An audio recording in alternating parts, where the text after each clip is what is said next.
Thursday, everyone, or really happy Friday Eve, if you will. Thank you all for joining this evening. I will be your moderator tonight. My name is Raven Bennett. Just a little bit about me. I went to UT Health School of Public Health.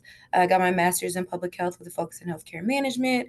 I completed my fellowship in 2023 at Kelsey Seybold Clinic, and I'm currently a senior project manager here at Kelsey Seybold Clinic as well. So I'm excited for you all to meet these amazing panelists tonight, and also to get to know a little bit about you all as well. Before we get started, just want to refer to the chat that there is a administrative fellowship fair that will be happening August 8th. It is an in-person event at UH Clear Lake in the Med Center. So if you are inspired by our panelists tonight, please make sure you attend the fellowship fair in August so you can see all the opportunities that there is when it comes to fellowships here in Texas.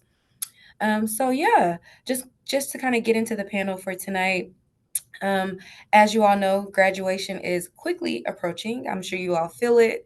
And, many students, I know we have a plethora of opportunities once you finish a grad program, whether that's your MHA, your MBA, or MPH. And so one of those many opportunities is an administrative fellowship, right?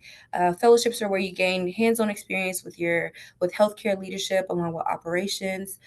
So the goal of today's panel is really to just give you full insight into what exactly administrative fellowship is and what that experience is. So, from researching and selecting programs to applying and interviewing, even to the onboarding and the beginning of the fellowship year, is kind of what we'll cover today. And then we'll also explore, what the role of admin fellow really is. What's the day to day? What type of projects are fellows able to be a part of? And exactly how these programs kind of mold and shape you to become a future leader in healthcare.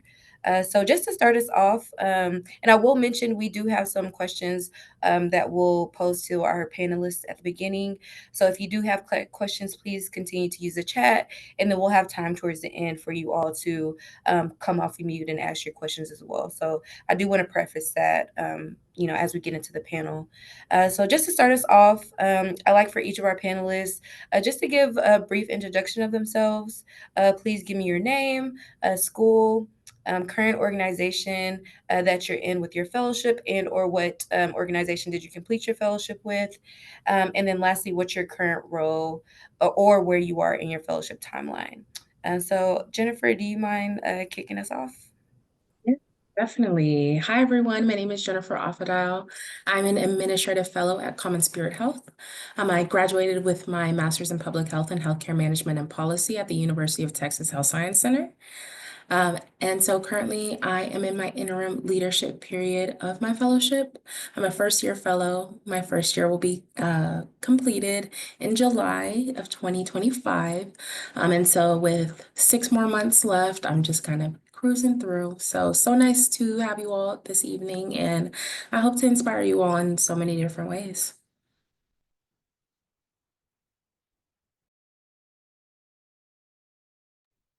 I'll go ahead and pass it to Jose. Thank you. Good evening, everyone. My name is Jose Negrete. I went to the UT Health School of Public Health, where I did my master's in public health and healthcare management. I completed my administrative fellowship with Baylor College of Medicine in 2021. And I currently support the executive leadership team at Baylor as a senior clinical operations associate, where I lead various strategic initiatives, manage our affiliate partnerships, and I also serve as the associate program director for our administrative fellowship program here at Baylor. Hey everyone, I'm Justin Gomez. I just graduated from the Texas A&M MHA program. I am now my first week as an administrative fellow at Kelsey Seybold Clinic, and although it is my first week, I'm very excited about the opportunity. Looking forward to what's to come, and I'm happy to be here with y'all today.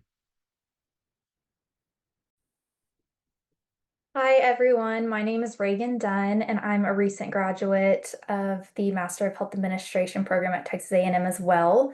I'm completing my administrative fellowship at UTMB Health in Galveston, Texas. And just like Justin, I'm just beginning my fellowship this week. So I'm still in the early onboarding and learning phases, but I'm excited to share what I've learned about the process and what I'm continuing to learn day to day in the fellowship with you all. Perfect. Thank you all. So, I think just to get us started, and this is a question for all of our panelists, looking back to when you graduated, how important was securing a fellowship and shaping your career in healthcare administration? I can get us started. So for me, I think when I was going through my graduate program and even sort of my undergraduate program, and I was trying to figure out what I wanted to do, I think healthcare administration can be quite a broad field and almost vague at times.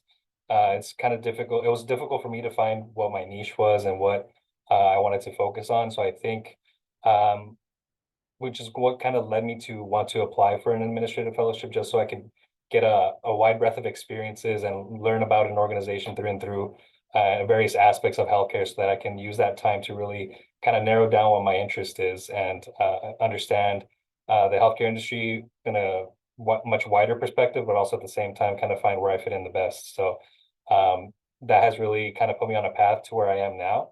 And, I was fortunate enough to secure a fellowship, and that I think that really helped me kind of find my niche in this sort of market. I could go. So when I started my MHA program, I actually did not know what a fellowship was. But thankfully I had a great program director, great professors who really encouraged fellowships to the students in our program. So I had decided to look into fellowships a little bit more, and I was seeing that people who were in fellowships were being involved in these great system-wide projects, getting a holistic view of the organization by rotating through different departments, which I think is very valuable. So I decided to set that as a goal of mine to obtain a fellowship. And I'm happy to have achieved that, and happy to be where I am today. So, yeah. So I can definitely agree with Justin. At the time that I graduated my master's program, I did not know what a fellowship was. It was actually through knowledge from one of my previous classmates that let me know how much a fellowship really helped her. And so that's what really boosted my confidence in looking into a fellowship. And through my own research, I was able to find out that a fellowship would not only allow me to kind of put forth the objectives that I've learned in my master's program, but also have a holistic view of what really goes on in healthcare operations. And so through that, I was able to be blessed to have the experience with Common Spirit and really learn a lot about the hospitals and the ambulatory side as well. Yeah, for me personally, securing a fellowship ended up being really important to me, even though I didn't know it was the path that I would take from the start. I've always been super passionate about healthcare, but I wasn't sure, just like everyone else, where exactly I fit. So I saw the fellowship as a chance to explore different areas, learn from leaders, and really find where I can make a meaningful impact and truly enjoy the work that I'm doing, all the while making a positive impact on those that I'm around.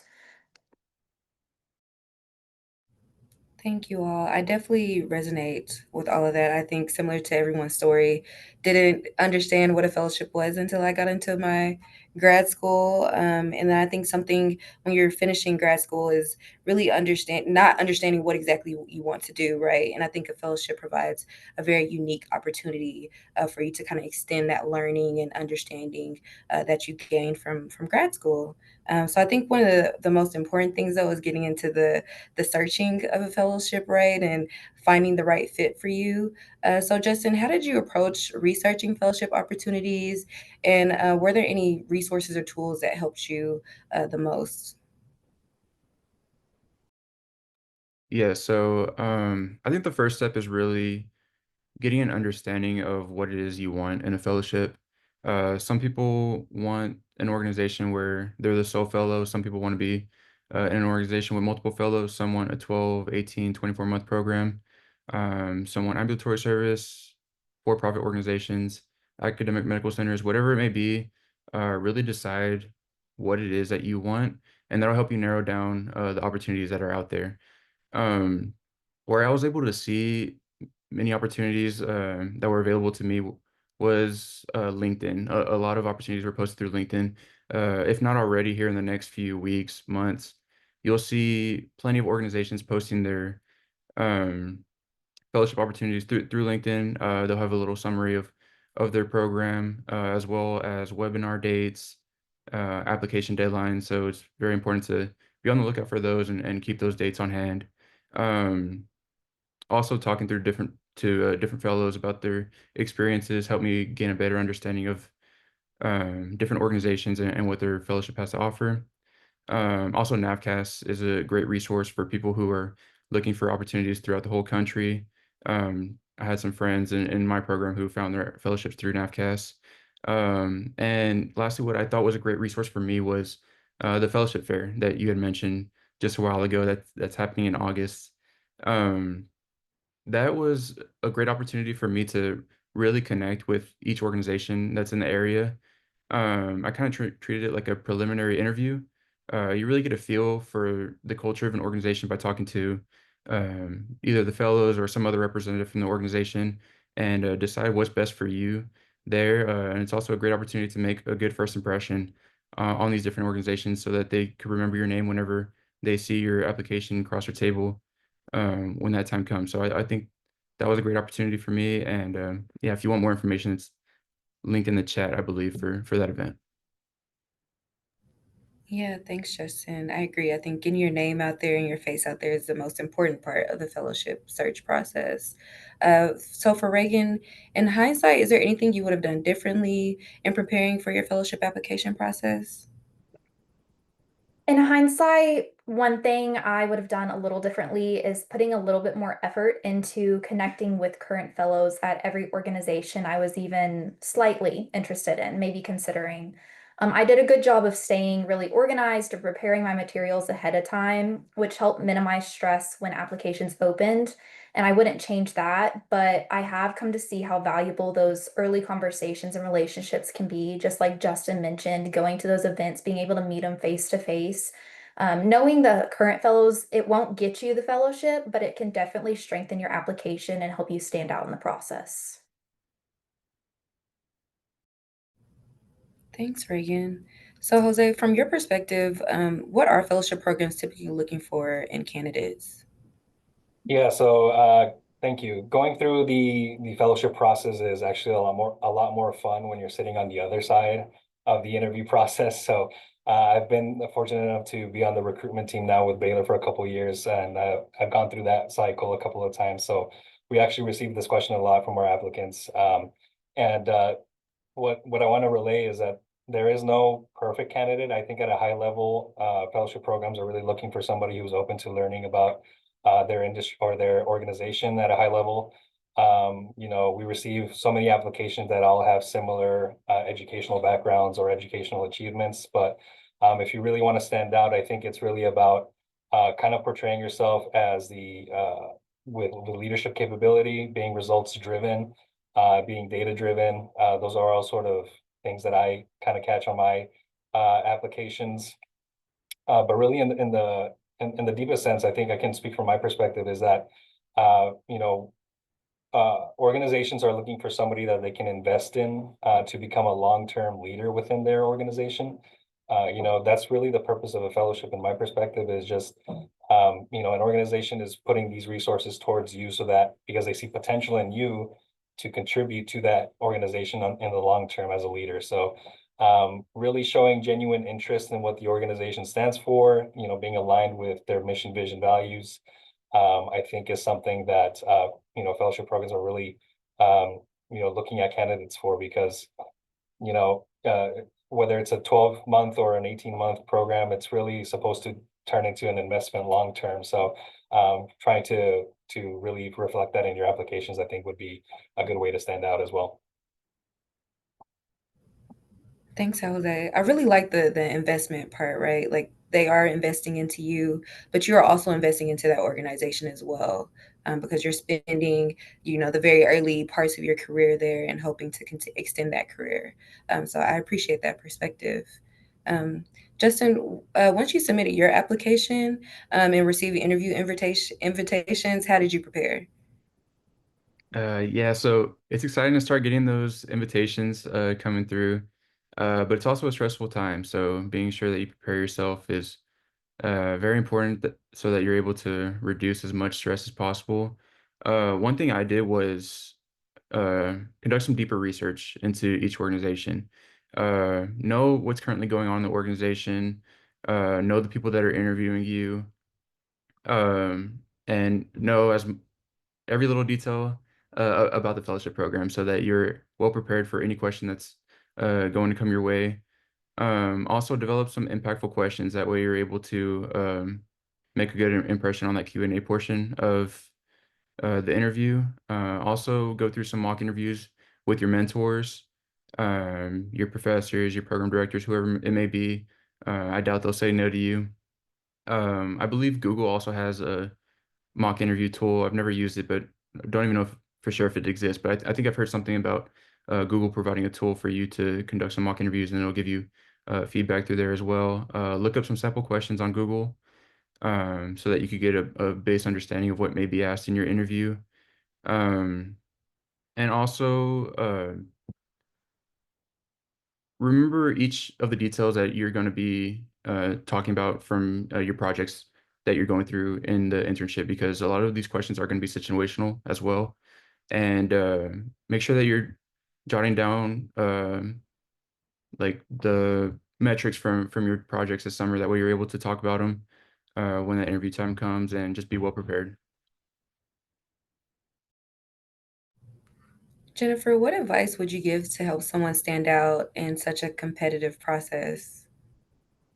So I think Jose and Justin both gave very, very great advice. I would pull from their advice. So firstly, I would say research your organization, know the background and understand the mission, vision, and values and how you can personally relate to the organization. Also demonstrate an understanding for current healthcare issues.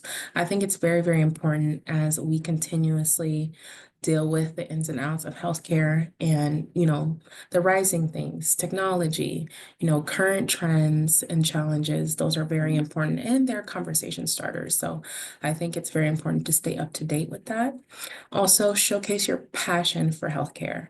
A lot of times when we go through fellowships, the only thing that's driving us through once we're a year in, 18 months in, is our passion, showing up every day, making sure that you know your why. And so bring that why to the forefront. Make sure that the leaders within the organizations that you're interested in understand your why thoroughly. Also, highlighting your unique skills and experiences, things that'll set you apart, not technically just on paper, I would say, but even within your personality, things that you do in your spare time that also contribute to the type of career you want to pursue in the future. Those are also very important. And lastly, one thing that I will say is so important to fellows, and that we're always told is to be a sponge, be willing to obtain knowledge at all times. It is so, so, so important and vital that you use your fellowship time to really obtain as much information as you can. Your master's program is only opportunity for you to learn basic objectives. And even if you do have electives that allow you to dive deeper, it's a very, very, very different experience actually doing it hands-on versus learning it in textbooks. So that's the advice that I would give as far as wanting to be a competitive applicant.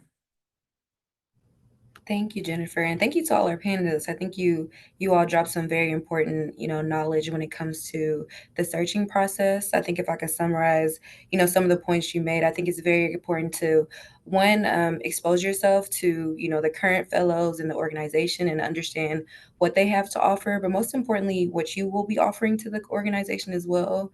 And just really doing your research, making sure you're prepared is one of the biggest things I heard from Justin when you're going into your interviews and you're going into, again, I'll plug in the administrative fellowship fair. Just make sure you're on your P's and Q's when you're, coming in front of these different fellows and different leaders, because you never know who's going to be a part of that interview process or the selection committee as well. So I kind of want to transition into, the fellowship experience, right? I know Jennifer and Jose, it's been a while since you've been a fellow. You've now transitioned, right? But Jennifer, I know you're currently a fellow right now, so I think a lot of these you all would be best fit to answer some of these questions. So starting with Jennifer, what does a typical day to day look like for a fellow, and what does it specifically look like for you? Yeah, so my fellowship year has been kind of split. I spend the first half of the year kind of in my hospital rotations, and so within that, we do a lot of learning. Like I said earlier, we're a sponge, so we spend a lot of times down in the departments, actually learning what the department does, what their function is, what their day-to-day tasks are, and then we observe their routines, patient interaction, team interaction, and then also assist them with various projects to kind of alleviate the deficiencies within their department. And so I spent a lot of my time within the first half of my fellowship asking questions, learning things. I was very eager to like get hands-on projects, but it wasn't my time just yet. And that's what we face as fellows within the first few months, just taking that time to actually learn and know what's going on. So that was kind of what the first half of my fellowship was. Now, day to day in my interim leadership, I spend a lot of time with task-driven assignments. So I meet with our joint venture partners weekly, and those are partners that we have other stakeholders within projects that are going on or that are upcoming. I prepare a lot of reports and conduct a lot of analysis. So we use our current market trends for future ambulatory projects. And so we kind of have to study those, make sure that they're consistent, make sure we don't have any deficiencies, and also analyze the opportunities within those areas because as we have issues at one facility, we want to analyze that so that we don't bring in those issues once we're building out our projects. I also maintain a lot of the ambulatory project planning as well. It's a very organization-driven process. We have to be organized. If we're not organized, everything kind of falls apart. So that's how I kind of spend my time now, leaning more towards my interim leadership. It sounds like they got you working, Jennifer, keeping you busy, They which definitely do. which is what we want during a fellowship, right? That's the purpose of being a fellow, right? So this is a question for both you, Jennifer and Jose. But what types of projects did you work on? I know you alluded to a few, Jennifer. And I think could you add some more context on whether it was individual or was it team based for your projects? Yeah, definitely. So during my fellowship, I saw a lot of my projects being more team-based. Um, the bulk of the assignment is on you, I would say. So I would say it's individual, but it gets to the point that it's team-based. So for example, I was tasked with clinical contract review. And so that is a review of quality metrics for our externally contracted services. So clinical staff basically had to determine if those external contractors were actually meeting their satisfaction and if they wanted to renew that partnership. And so it required me to kind of go out into the departments, kind of find the individual that signed the contract on our end and ask them if they felt like this vendor was up to par and if they wanted to renew that contracted service. Another example, I was tasked with doing our regulatory readiness or joint commission. I know anytime we as fellows hear Joint Commission, we shake in our boots, but in all reality, there's preparation behind that. It's a triannual preparation. Basically, we revise a lot of the organization's policies, and then we conduct mock surveys. I did that actually with the nursing leadership as well as the facilities leadership, and just helping them get organized. And that actually was a big help to them. It seems like it's a lot of work when you first look into things, but once you start to kind of help them get organized, you don't understand just how much you're actually helping the process. And then you're eager to hear the results. You may not be around at that time when they do get surveyed, but you just know that you've contributed to that. So that was a great one. Lastly, I'm just going to bring up another team-based one, which happened to be our Tier 3 huddle board system. Initially, we did not have one at our hospital facility, but it was kind of like a transparent accountability system to kind of track KPIs. And we tracked them across 5 different pillars. And then we also conducted root cause analysis for any unmet goals. And so that helped administration kind of stay accountable to our department leadership. And so with that, we were able to kind of identify opportunities, what it is that we wanted to change, how can we change it, how quickly can we change it. And so a lot of those happen to start off, like I said, individual, because they're assigned to you as an individual. However, you're going to be doing a lot of interacting with teams, their directors, department managers, etc. Yeah, I'll just add on to that real quick. Those were, excellent examples. And I think the project work that you'll probably be doing is really dependent on the type of organization that you pursue a fellowship in. At Baylor, it's an academic medical center, so it's a tri-mission organization, research, education, and clinical. And it's hard to squeeze all of that into a 1-year fellowship and try to get experience in them as much as those as possible. But I think the type of projects that I was working on really spanned the clinical operations, strategic and educational sort of space. Most of which were sort of individual, but as I think we all know, you can't really function as an organization without getting the appropriate stakeholders and team members involved. So it's really on you as sort of the project manager role in that position, and getting the right people on the team to create a successful product. So I worked a bit on central strategy, was kind of reviewing our AAMC survey results at each of our affiliate hospital sites to determine areas of satisfaction or areas of improvement that we can do. AAMC is the governing body of medical schools across the nation. So that was one of the projects that I kind of did during my fellowship year. And, we do that now on an iterative process every 2 years when the survey results come out. So that was pretty exciting to see that something that I kind of did during my fellowship year is still being used to this day once the survey results come out. So that's an example of a high impact project. Some of the more team-based, I think, projects where if you do happen to have a co-fellow, you may have projects that you work on with them. Me and my co-fellow were tasked with managing the operations of several sort of governance committees at the college, whether that's clinical practice committee, quality and safety committee, finance committee. We were tasked to making sure those meetings would run smoothly with agenda creation and materials and everything. So it really just depends, I think, on the organization you'll be working in. And you should be able to get a wide variety, and you should take it upon yourself to really try to get a wide variety of exposure and experience in various different types of projects. Thanks, Jose and Jennifer. That sounds really exciting. I know fellowships, you're getting so eager. I think Jennifer, you talked about this earlier, like being eager to like hit the ground running as a fellow, but it's always nice to be able to work with a team because again, I think fellows you do have high impact. There's a lot of impactful projects that you have for the organization. So I think it's important to really have that support around you, which is what I'm hearing from both Jennifer and Jose is what they had. So Jose, earlier you kind of alluded to some skills that fellows need to have, coming in like leadership capabilities, results driven, things like that. But what are some other skills that you believe are most important to be a successful fellow?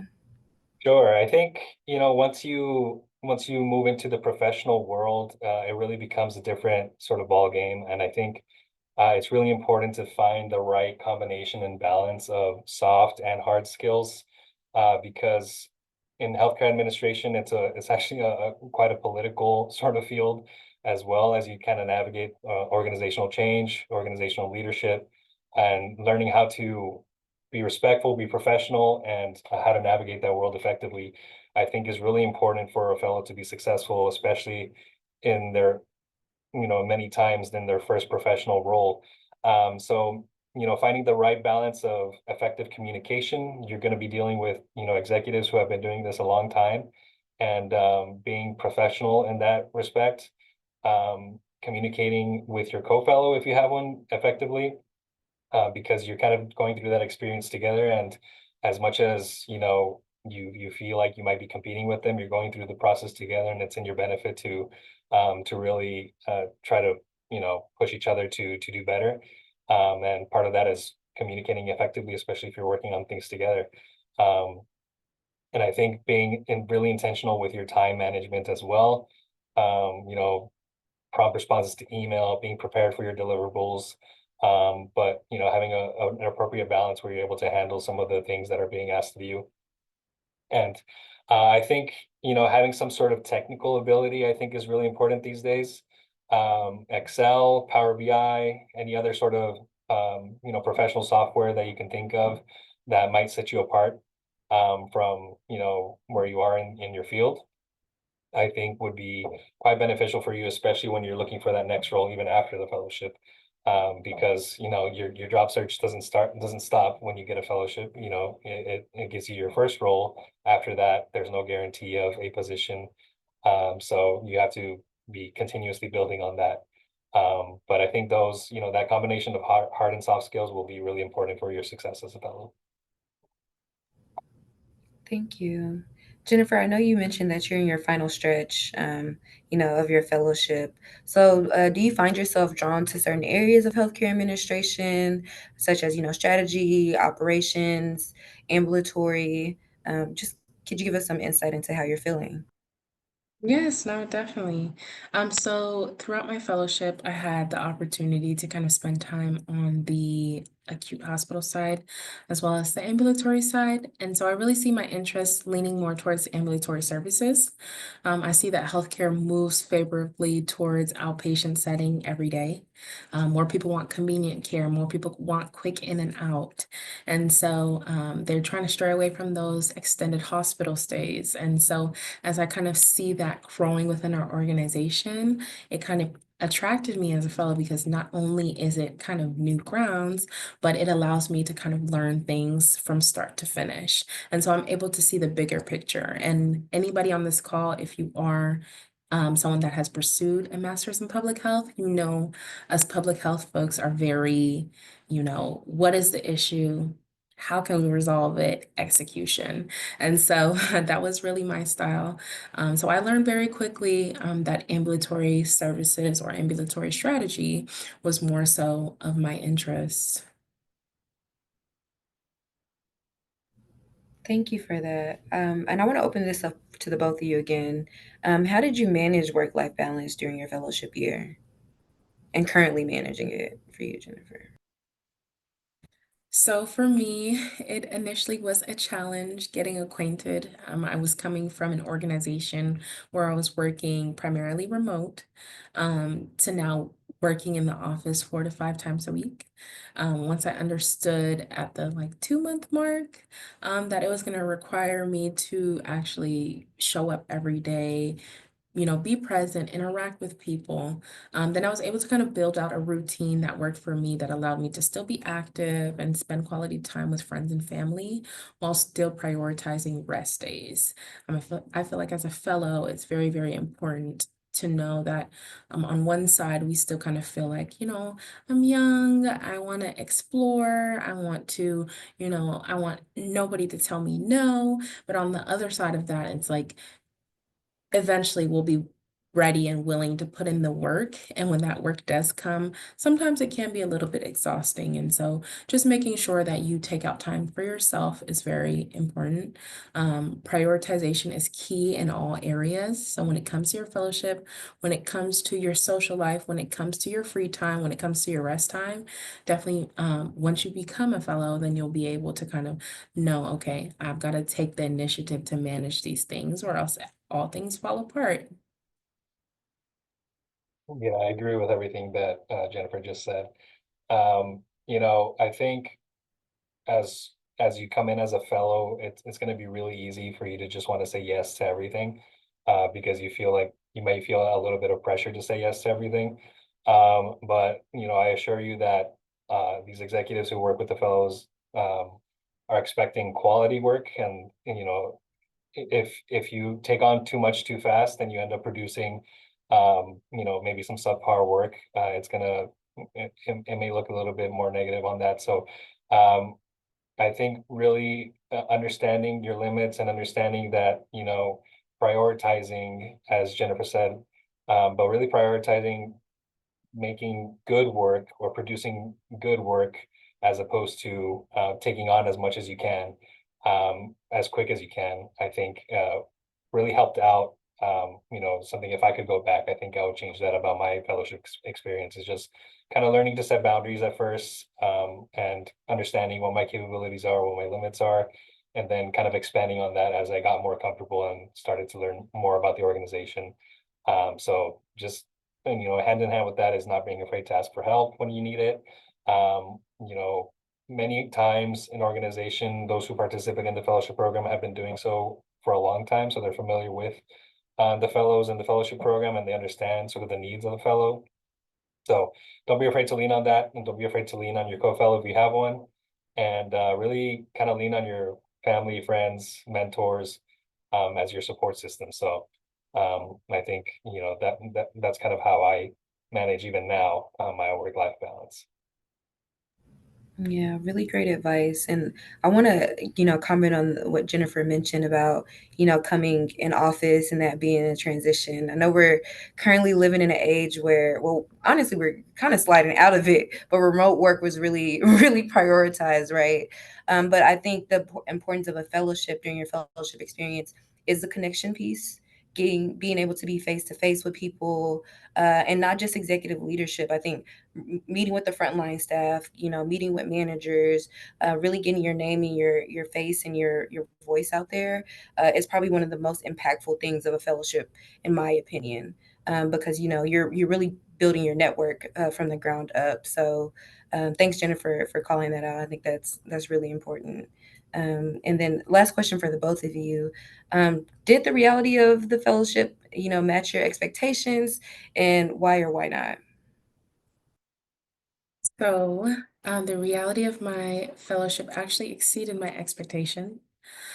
So as I came in, I didn't know that I'd be overwhelmed with openness and willingness of leaders to kind of show me a transparent view of healthcare operations.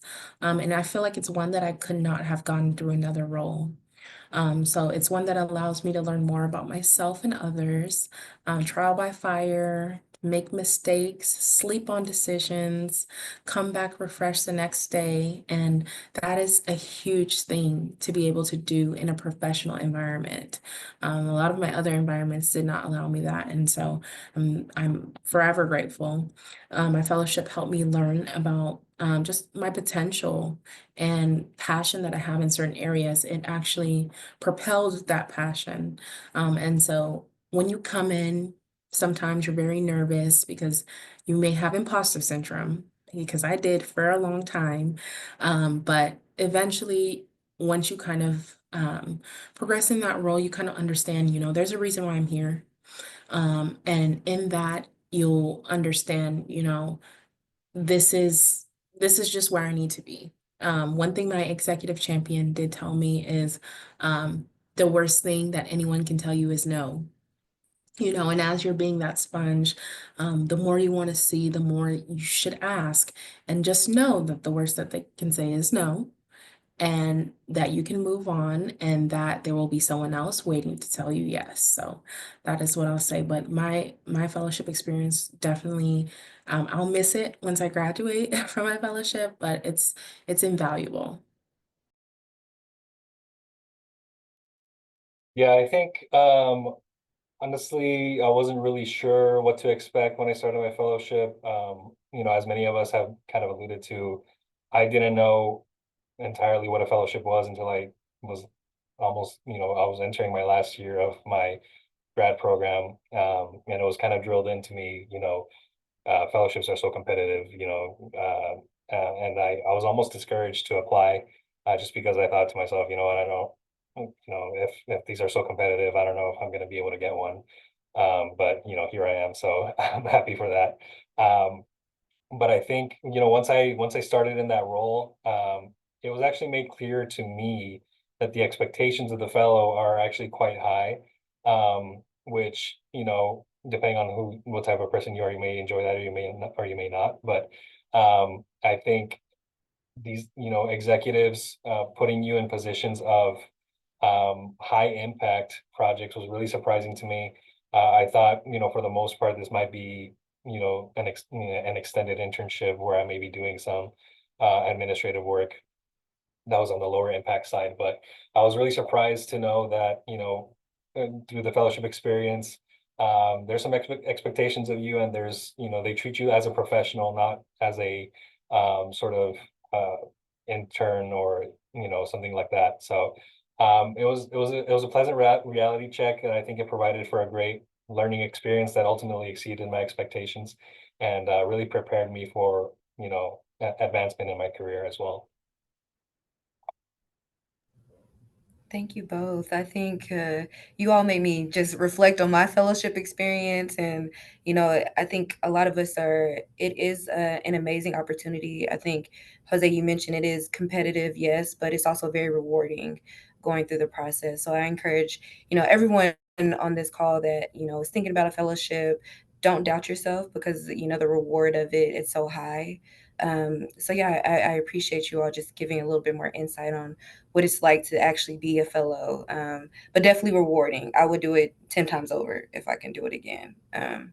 So yeah, just want to shift a little bit of our focus into career development, right? So, we haven't got to hear from Justin and Reagan, so I'm very curious on you all's perspective. But what do you see as pros and cons of completing a fellowship?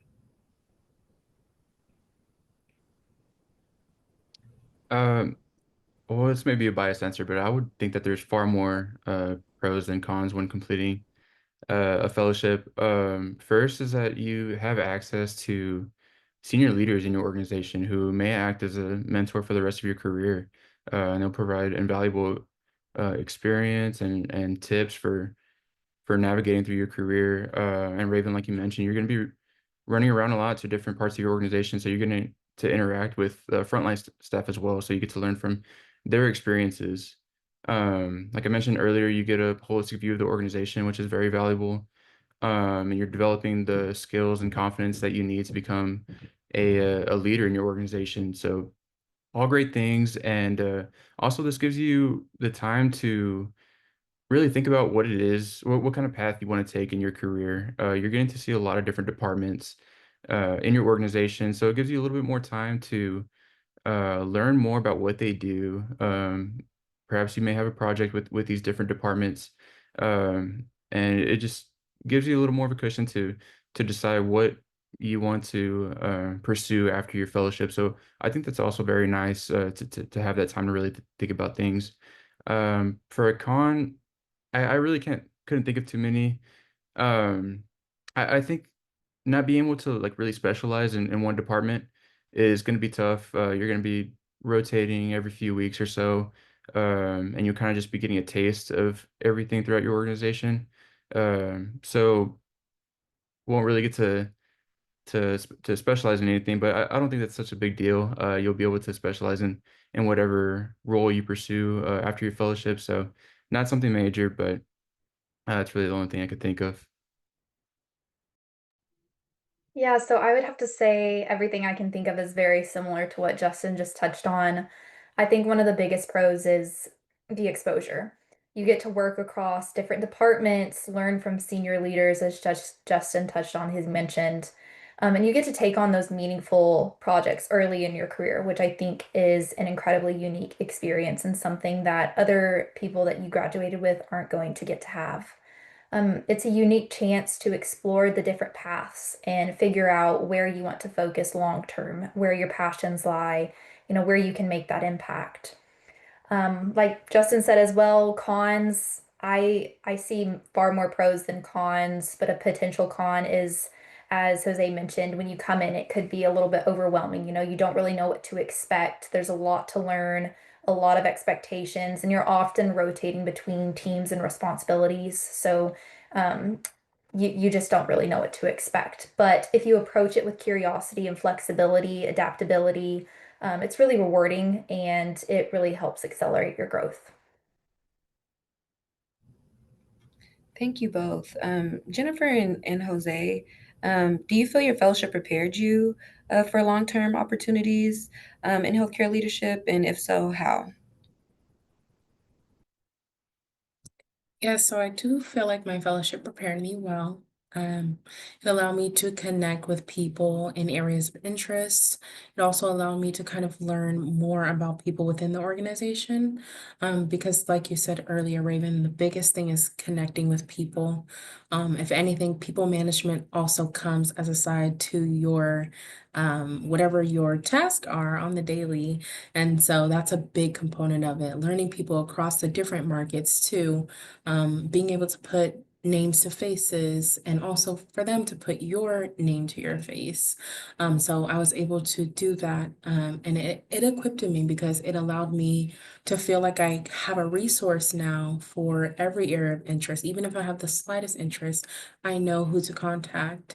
And so my market president did a really great job with connecting us in areas that we have interest in, and that also have current openings or what he foresaw would need support in the years to come upon our graduation. And so I feel like I was well aligned with good people, people that, like Jose said earlier and Justin said as well, people that are willing to invest in you. And so that really helped me out. It helped me know that, like I said, I am where I need to be. And those long-term opportunities will come as long as you put yourself out there and you make yourself available. Somebody will be willing to give you that chance. Yeah, and I'll just piggyback off of that. I think an administrative fellowship certainly presents you with opportunities to advance your career, but it doesn't necessarily come with a guarantee. It's really up to the fellow to take advantage of that exposure and that access that you get uh, relative to, somebody who's going into a normal entry level position. So that's something that, dawned on me when I was, a fellow sitting in some of these committee meetings that were not open to everyone. They were exclusive to the executive committee and everything. So just taking advantage of those opportunities, putting your name out there, as was mentioned, putting your face to your name, and making sure you're building those relationships with important people who can help you advance your career. They've done this for a long time, and healthcare, the industry becomes smaller and smaller as you meet more people because, especially where I'm situated here in the Texas Medical Center, everyone knows everyone. Building your network is really important. So I think for me, during my fellowship year, I made that a priority to really build relationships because these people can determine what my next step is.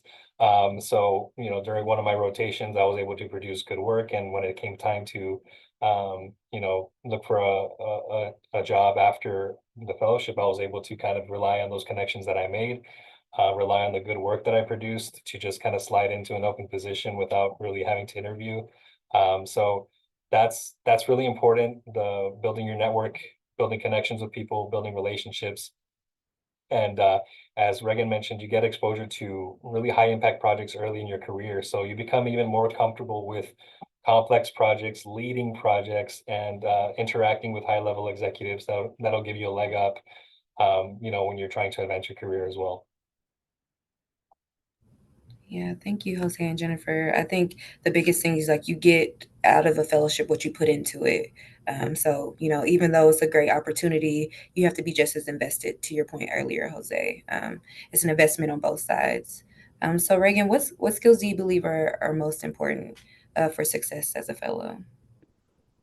Yeah, I think that Jose touched a lot on this earlier, the hard and soft skills. I know that a lot of you on the call today probably are at a point in your education or careers where you don't really know what steps to take next. You don't know how to prepare for the fellowship application process. So I kind of maybe I'm gonna share some things that you could hone in on now that you could really focus on now to prepare you and lead you not only into the applications, but if you obtain a fellowship, things that you could start with and carry with you throughout the progression of your fellowship.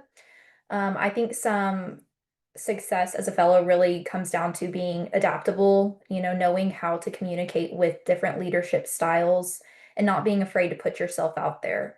It's going to feel uncomfortable. You're going to wonder, how did I get this interview? I don't know why I'm in this room, but I promise you, you're in the room because you're supposed to be in the room.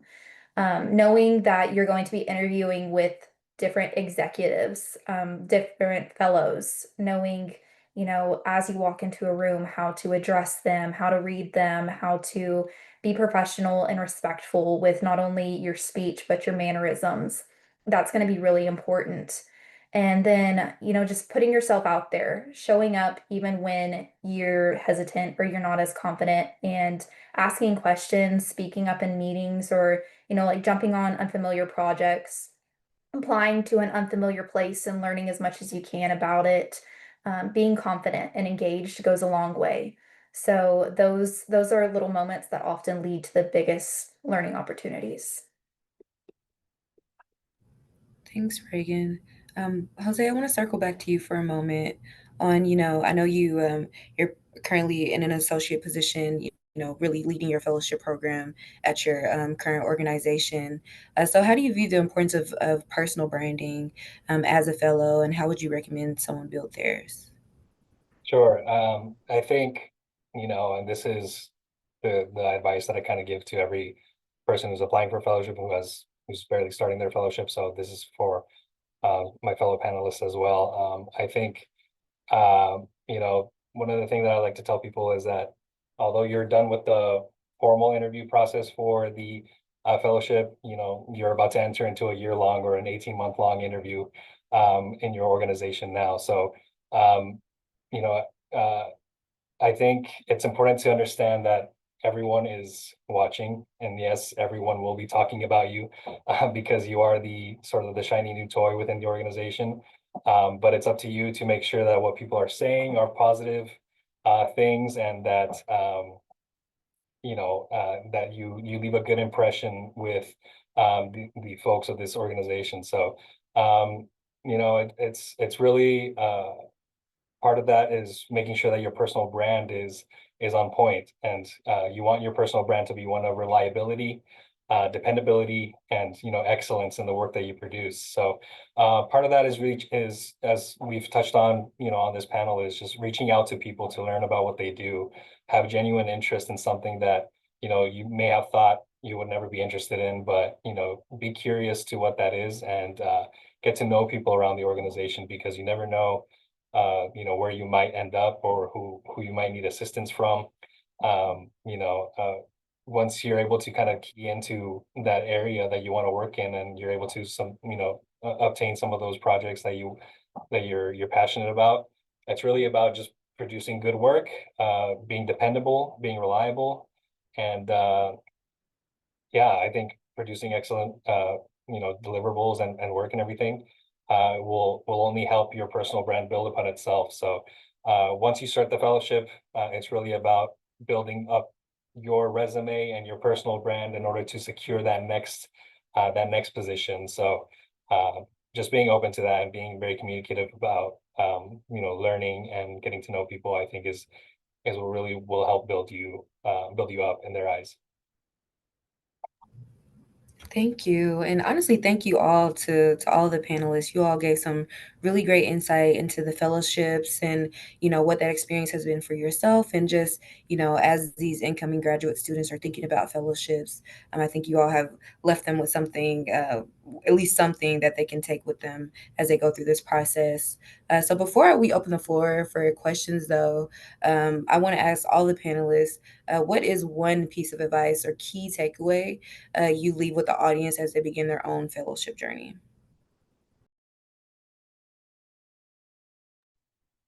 Um, my biggest piece of advice is don't isolate yourself during the process. Whether you share every detail with others or keep things a little bit more private, the outcome won't change, but having a support system can make a big difference. Your peers, professors, and your colleagues understand what you're going through, and um, your family and friends may not. So really lean on those people who do understand. Go through the process in a way that feels right to you, but don't let it consume or affect your relationships. And just really stay grounded, be kind, and remember that we're all figuring it out together.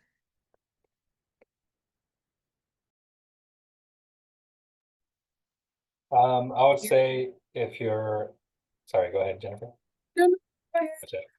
Once you start going through the interview process, I think having a good understanding of sort of your 15-second pitch for who you are, what you stand for, what your experience is like, what you're looking for, I think is very valuable. As I've mentioned before, I've been fortunate enough to be on the other side of some of these interviews, and it's really remarkable how, people can get tripped up on that question or on the basic interview questions. So don't neglect sort of the more basic interview questions. Be prepared, and I think, as we've mentioned before, do your research on the organization. That's something that goes a long way.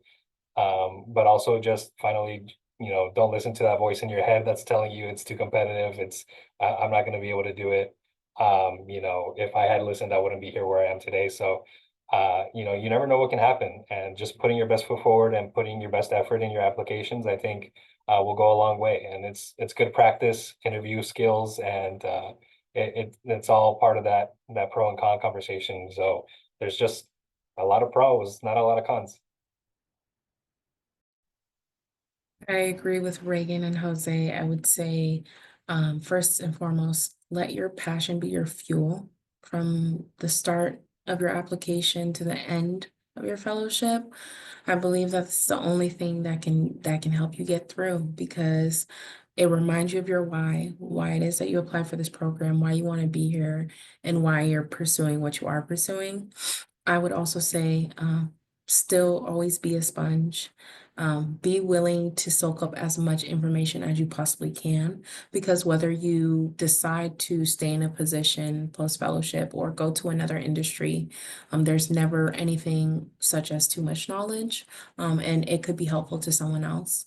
And then use your fellowship period as a time to be okay with making mistakes. Be okay with taking critique and feedback, because that's going to mold you into the future leader that you ultimately are and come out to be. That's going to be your footprint. And so, just as you prepare for this process, make sure you use other people as resources. Make sure you don't feel like you have to go through it alone. Vitalize, just using post fellows, current fellows, incoming fellows, whatever it be. Just make sure that you optimize your resources. Sorry, those are all great pieces of advice. I want to share a couple of things actually about the application process itself. The first thing is just being confident in your experience and in your story. The people interviewing you want to hear the true you. You really don't have to fake anything to impress anybody. So just tell your story and everything should work out. The second thing is learn to move on from rejection. I'm sure several of you are going to be applying to several different organizations. Not everyone is going to be the best fit for you. So don't let that beat you down. Just keep moving forward. I'm a firm believer that everything happens for a reason. So at the end of the day, you're going to find the perfect opportunity for you, and everything is going to work out. So just keep your head up throughout this whole process. It's going to be tough, but I'm confident that everyone here will have a great experience. So that's all I have. Wow, what an amazing panel. I want to say thank you all so much. I know I've said this already, but I think, I think the first step of you all even joining this webinar to hear from some of our fellows and past and current fellows is one of the biggest steps, right? You're doing the work of understanding what a fellowship is and what it has to offer. So yeah, I just want to say again, thank you to our panelists. Amazing answers, amazing advice as well. And again, I just want to continue to encourage everyone to don't think a fellowship is too hard to get into. Definitely put your best foot forward, and try, because it's a unique experience. It's something that not everyone gets to do. So, you need to at least put your name in the hat for this type of experience, right? So yeah, and before I open up, I saw there were some questions in the chat that we'll get to. But before I start tapping into these questions, I do want to mention one more time the ACHE Fellowship Fair. That's going to be August 8th. I know Mark has dropped the link in the chat already. But again, continue to get your name out there. Like, that's the biggest part on your second year of your grad program, second, third year. get your name out there, ask whoever you need to understand what type of career path you want to go on. People are more than willing to answer your questions. And if one person doesn't, somebody else will. So, yeah, I'm going to stop there and start with some of the questions in the chat. And for our panelists, please just hop in to whatever you think you'll be able to answer. So I see one question about, why most candidates are not selected. And I know earlier we've talked about it being highly competitive, but I don't know if someone wants to add a little bit more color to that answer.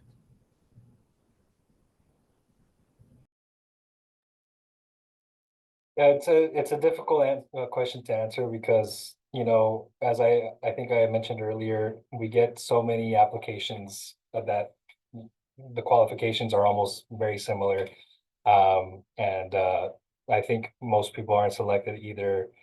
Uh, it wasn't the right organizational fit. They may be interested in something that maybe we're not as good as being able to provide for that experience. Um, it really comes down to organizational fit. If you make it through the interview process and you're not selected, it becomes sort of a personality fit, because we try to see somebody who can work effectively within our team and within our organization. So there's not a concrete answer to why somebody doesn't get selected, and that goes part of being able to move on from rejection. Sometimes there just really isn't a good reason as to why. There may just be somebody who was better fit for that role at that time.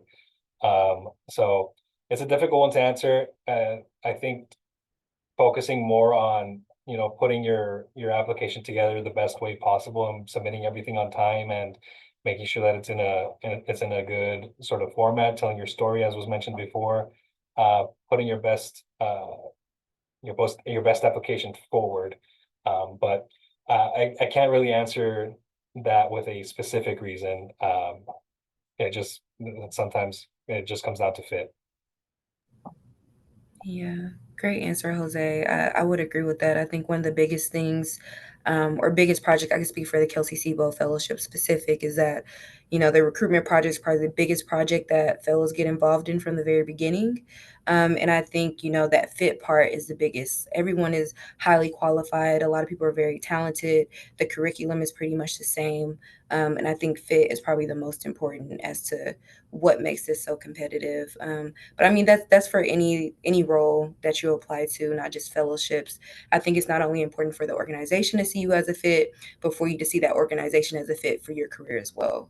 So that's just something to keep in mind as you're going through not just the fellowship process or just the career process in general, looking for roles. So yeah.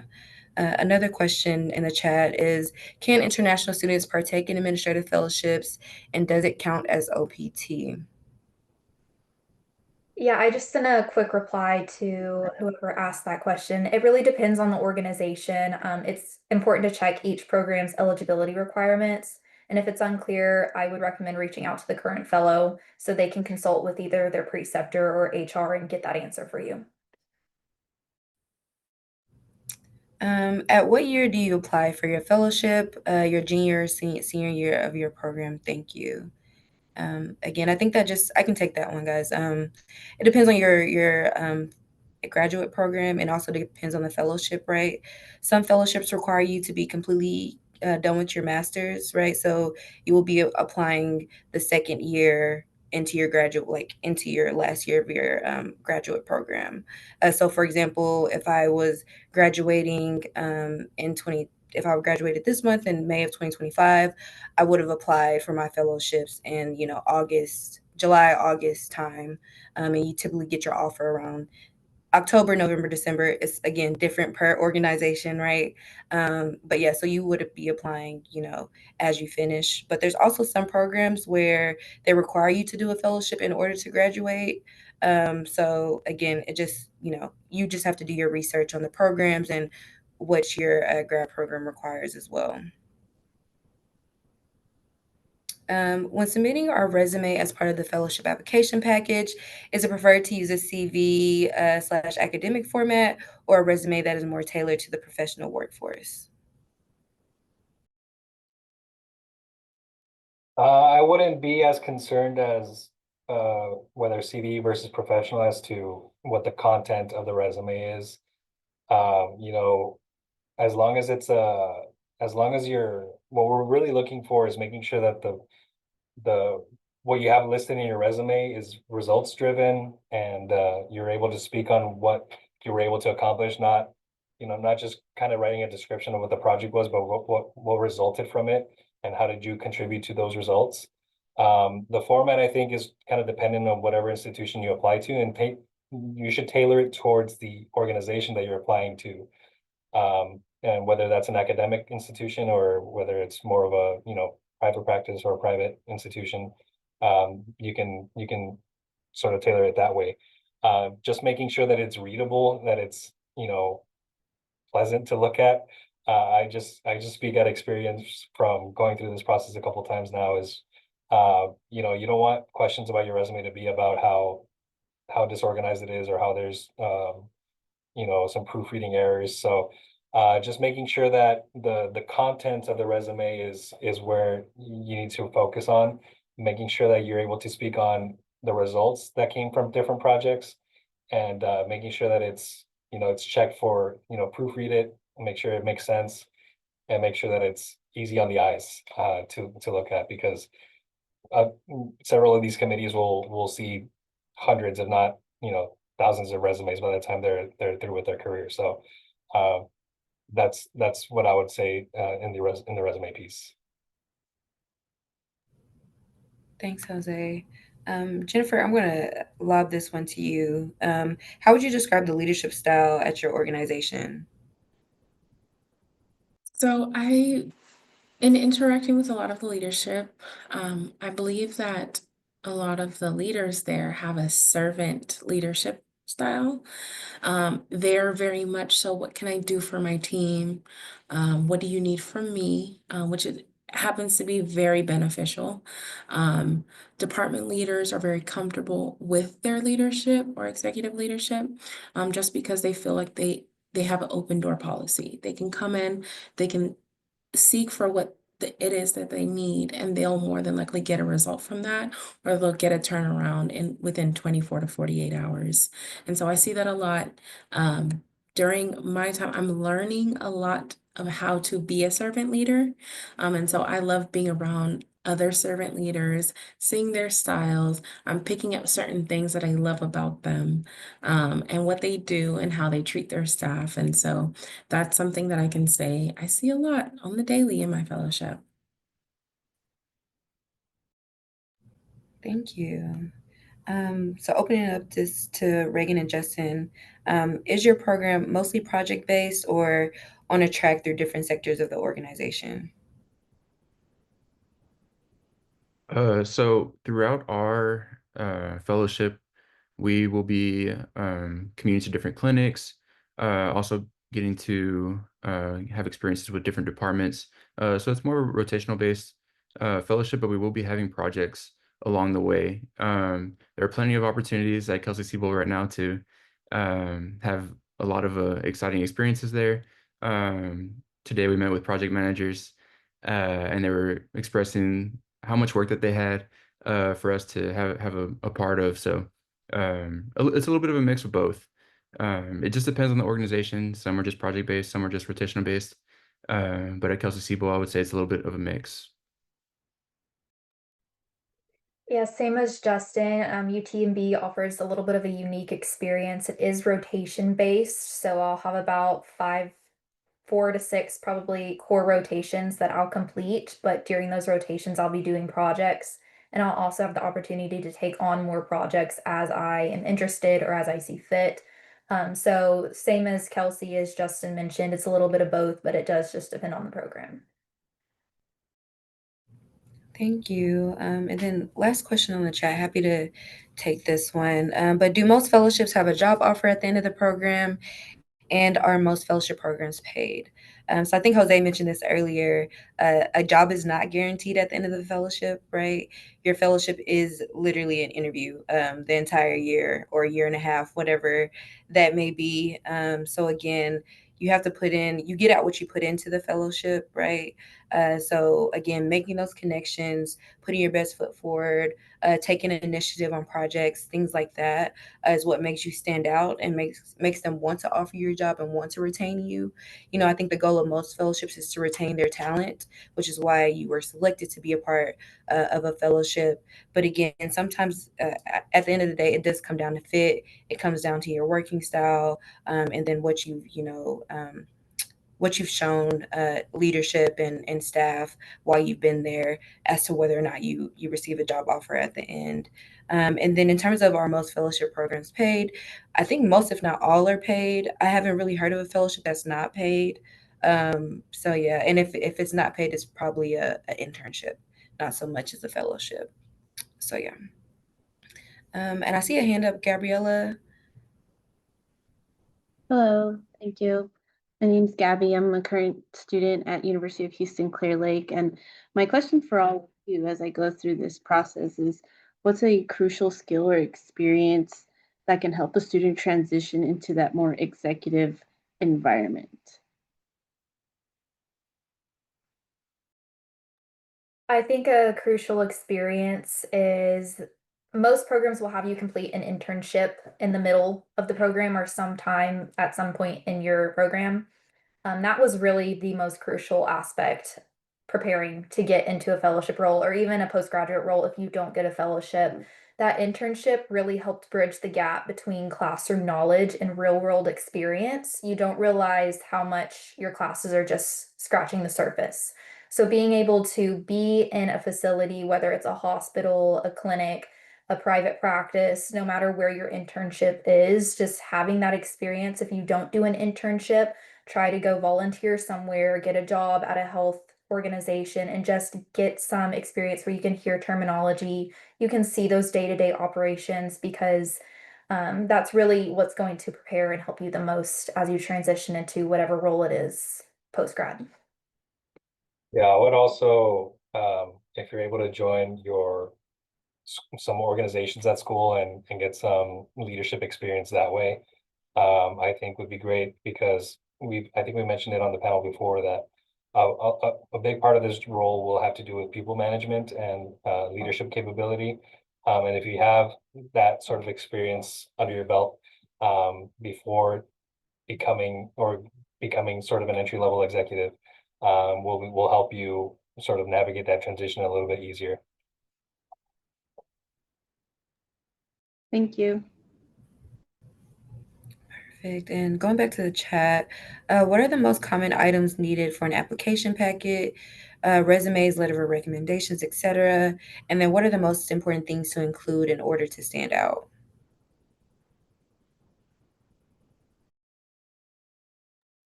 Every organization has different requirements. So I would start, if you haven't already started, you need to start now looking at what organizations you're possibly interested in, keeping track, making whether it's a Word document, an Excel, writing it down in a notebook, what each wants. Most of them are going to want a resume, a transcript, a personal statement. Some will have a cover letter, some will have a few other things, but that's the core of it. Just make sure that you stay organized with what's needed. And then, most important things to include. I don't think there is necessarily an important thing to include. Be sure you're staying true to who you are. So, if you're asked about something in your personal statement or resume, you can speak on it and you're not taken aback.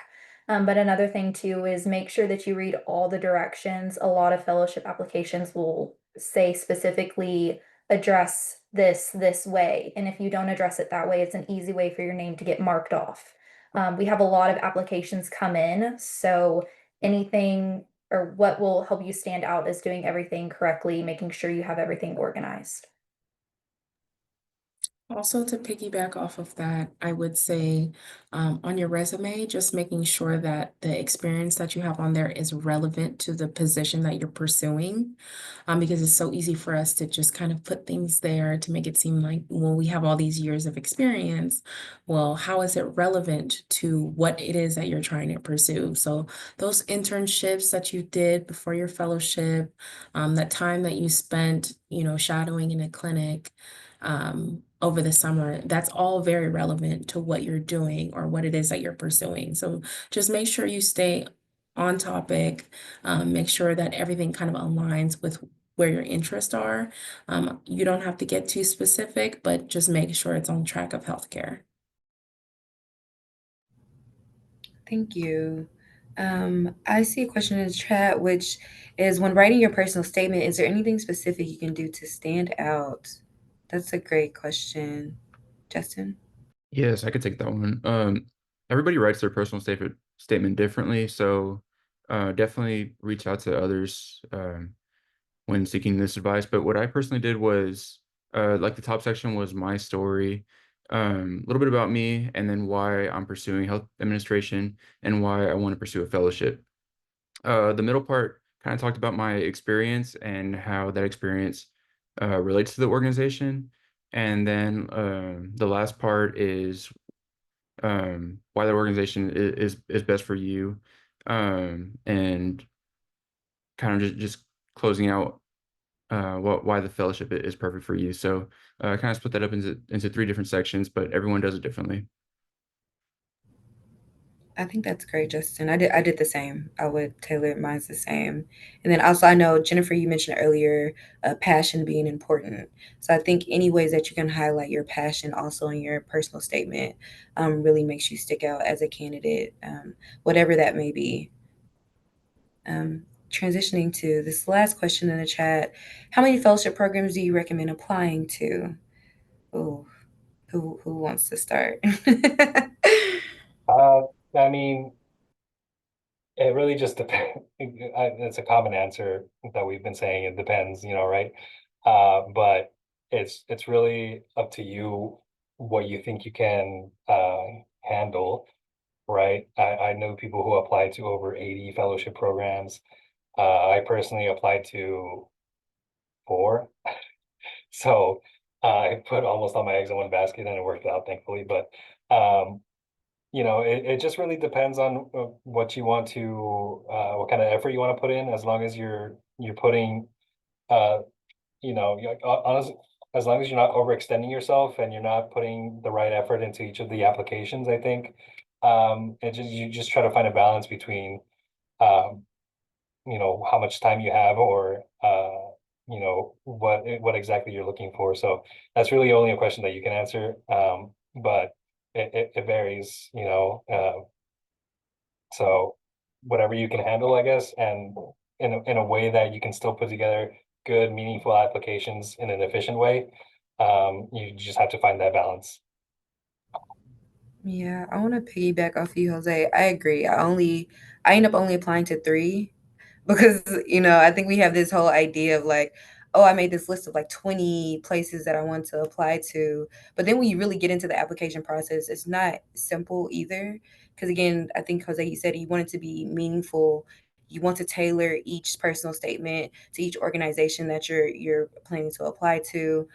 You want to make sure your letter of recommendations are sound, and the people that you're asking to write your letter of recs understand what your goals are for the organization as well.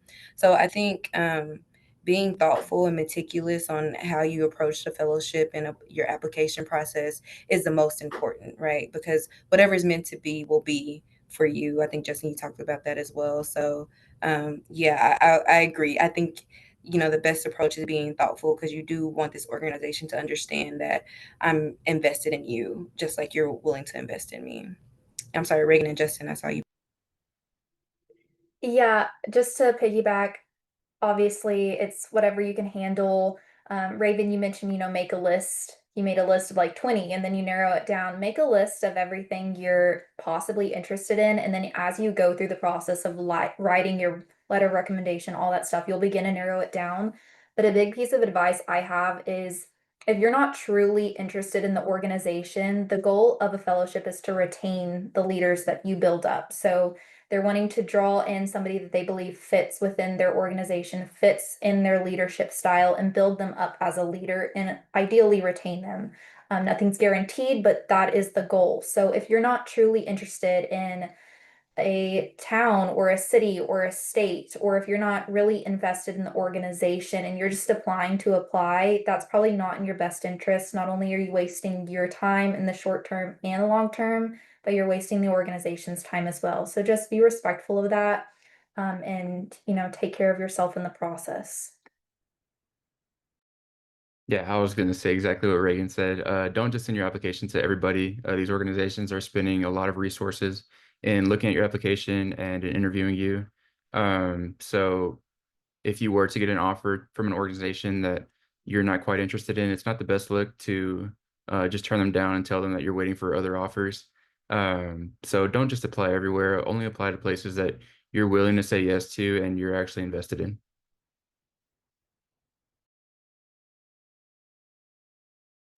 Jennifer, did you want to add anything? Reagan said exactly what it is that I was going to say. So Perfect. So I think that is all the questions that we've had in the chat. Any other last minute questions? I know we're coming up against time. We're in our last 5 minutes. Okay. I'm not seeing anything else come through. I'm not seeing any hands up. So again, I just want to thank everyone for being here tonight and spending your evening with everyone here. I think this was a really great panel. Thank you to Reagan, Justin, Jose, and Jennifer. Really great insight and really great perspective. I encourage everyone on this call to reach out to any of us as you go through this fellowship progress, right? If you don't know where to start, I think we will be great resources to start with. So yeah, I hope everyone has a really great evening. Reminder to go to the Admin Fellow Fair one more time in August 8th here at UHCO Clear Lake in the Med Center. And yeah, I hope everyone has a great evening and a great weekend. And good luck on your fellowship search. Thank you.